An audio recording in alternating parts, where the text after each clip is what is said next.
Yo, what is up guys? In this video, I'm going to be showing you how you can disable safe search on Android.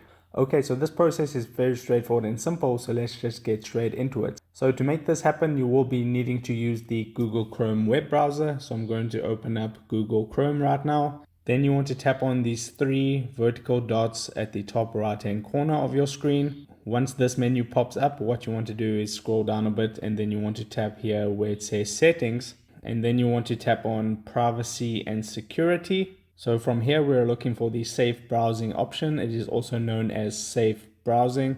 Tap on safe browsing and you can read more about it here. So to turn it off, just select no protection. It says safe browsing protects you against deceptive websites and so on and so forth.